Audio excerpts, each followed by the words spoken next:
Bonjour et bienvenue sur la chaîne du Yoga Club. Aujourd'hui, on va voir ensemble la posture du chien tête en bas en quelques minutes.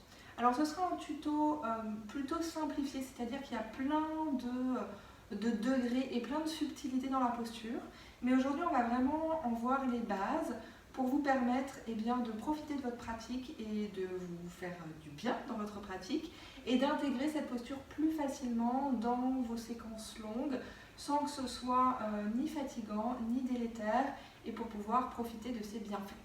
Donc, la posture du chien tête en bas, c'est une posture qu'on retrouve dans énormément de séquences de yoga, que ce soit en hatha yoga, mais surtout dans les styles type vinyasa ou ashtanga, enfin les styles plutôt dynamiques de yoga. Mon conseil quand vous vous installez en chien tête en bas, c'est d'abord d'avoir échauffé vos poignets, d'abord d'avoir peut-être fait quelques mouvements avant. En général, on part d'un 4 pattes, mais je vous conseille d'avoir les mains un petit peu en avant par rapport à vos épaules, disons à peu près une demi-main, voire une main devant vos épaules, parce qu'en réalité, la longueur dont on a besoin en chien tête en bas, elle est un peu plus longue que la longueur dans un 4 pattes. Ce qui n'est pas toujours notre réflexe. Parfois, on part directement d'un 4 pattes et du coup, on a un chien tête en bas un petit peu court. Donc, avancez d'une demi-main à une main les mains par rapport à vos épaules. Vérifiez que le creux des poignets est face à l'avant de votre tapis et pressez la base de chaque doigt sur le sol et pressez aussi l'espace entre le pouce et l'index sur le sol. Retournez les orteils sur le sol. Inspirez ici. Expirez, montez les fesses vers le ciel et on voudrait que les fesses aillent vers l'angle entre le mur et le plafond derrière nous. Les jambes sont un peu pliées pour la plupart d'entre nous. Le but du chien tête en bas, c'est pas d'avoir les jambes tendues. Peut-être qu'elles vont être tendues au bout d'un moment, mais c'est pas le but de cette posture. On va chercher avant tout à créer de l'espace dans l'arrière du corps avec cette posture. Et parfois, le fait d'étirer les jambes, ça va bloquer notre dos et ça va nous empêcher de profiter des bienfaits de la posture. Donc on plie un petit peu les jambes. On cherche cette sensation que les cuisses sont micro-tournées vers l'intérieur, donc c'est pas vraiment visible, mais on sent que ça crée un peu plus d'espace au niveau du sacrum. On pousse l'avant des cuisses vers le mur derrière nous et on repousse le sol à partir de nos mains, mais comme si nos bras commençaient au niveau de la taille. Vous voyez, c'est à partir de tous les flancs, on repousse le sol. On relâche la tête, on peut regarder vers l'espace entre les genoux, par exemple, la nuque est longue.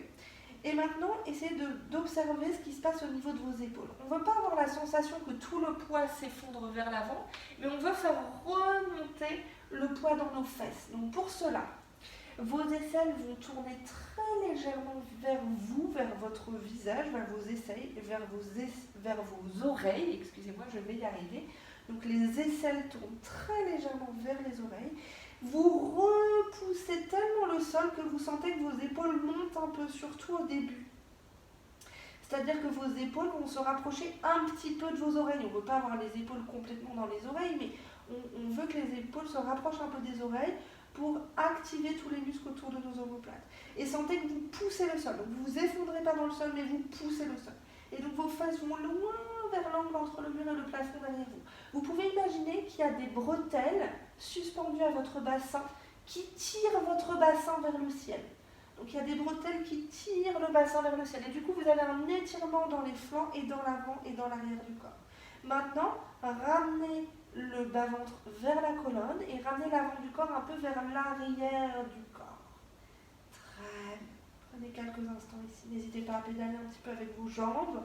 Créez un peu de mouvement si vous sentez que le fait d'être statique, ça crée des tensions. Et ensuite, déposez les genoux sur le sol. Asseyez-vous sur les talons et prenez quelques instants ici. Relâchez les épaules complètement. Très bien. Alors, on est resté un petit peu longtemps dans la posture pour voir ces différents points. N'hésitez pas à faire des cercles avec vos poignets. Ça prend un peu de temps à trouver du confort dans le chien tête en bas. Mais encore une fois, les points clés pour y trouver du confort, c'est vraiment le fait de garder les jambes un peu pliées, de ne pas vouloir à tout prix étirer les jambes ou de ne pas vouloir à tout prix avoir les talons sur le sol, parce que c'est vraiment quelque chose qui vient éventuellement après, mais qui n'est vraiment pas le plus important dans la posture. Et c'est vraiment de repousser le sol à partir de là. Pour finir ce mini tuto, je vais vous montrer quelque chose de près cette histoire d'épaule.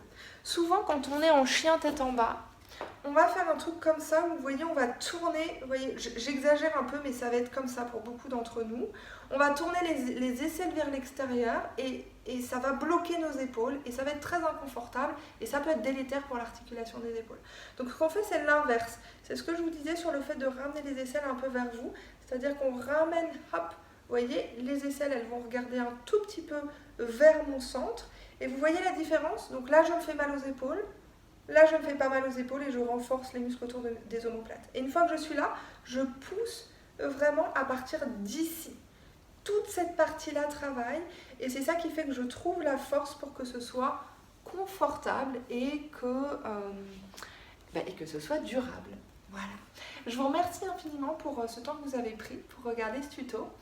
Et je vous conseille d'aller sur mon site où vous trouverez toutes les infos sur le Yoga Club, surtout que dans un mois, au mois d'avril, en tout cas si vous regardez cette vidéo au mois de mars, sinon c'est peut-être déjà sorti, je vous proposerai une nouvelle façon de pratiquer chez vous en différé avec le Yoga Club.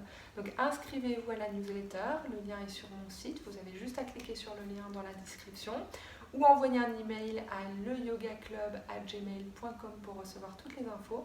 Et moi je vous souhaite une très belle journée et je vous dis à très vite et je vous embrasse.